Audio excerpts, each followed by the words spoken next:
NEET second 2016 का सवाल, the process which makes major difference between C3 and C4 plant is. इनमें से कौन सी प्रोसेस है जो C3 और C4 प्लांट के बीच में डिफरेंस बता रही है? इसका आंसर है फोटो रेस्पिरेशन। मैं बताता हूँ कैसे।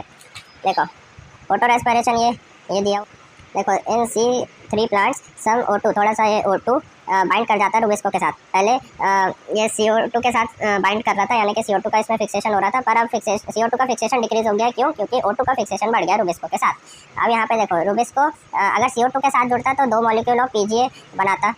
अब यहाँ पे लिखा है स्टेट। यहाँ पे क्या हो रहा है कि अब ये RUBP वही राइबोलोस 1,5 बिस्फॉस्फेट, ये तो एंजाइम है, ठीक है।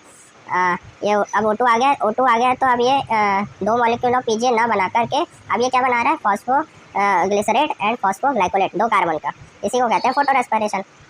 अब देखो ये बाकी का फोटो रेस्पिरेशन का आगे की डिटेल्स है, उतना नहीं पूछा है। अब देखो C4 प्लांट्स में photo respiration does not occur, होता ही नहीं है। बस यही है एक मेजर डिफरेंस। अब देख सकते हैं क्वेश्चन में, ये फर्स्ट ऑप्शन आंसर हो गया। रेस्पिरेशन दोनों में हो रहा है, ग्लाइकोलाइसिस भी दोनों में होता है, दोनों में ग्लूकोज से पायरुवेट बन जाता है। केल्विन साइकिल भी दोनों में चलता है। दिखाता हूँ मैं। देखो ये केल्विन साइकिल ये जिसमें CO2 का फिक्सेशन होता है राइबोलोस 1,5 बिस्फॉस्फेट के साथ, इसको कार्बोक्सिलेशन कहते हैं। CO2 का फिक्सेशन एटमॉस्फेयर से आई है वो CO2। ये C3 साइकिल भी कहते हैं इसे, क्योंकि ये सिर्फ C3 प्लांट्स में पाया जाता है।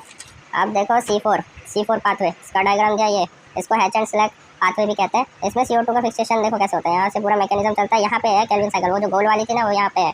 ये CO2 एटमॉस्फेयर का ही CO2 है।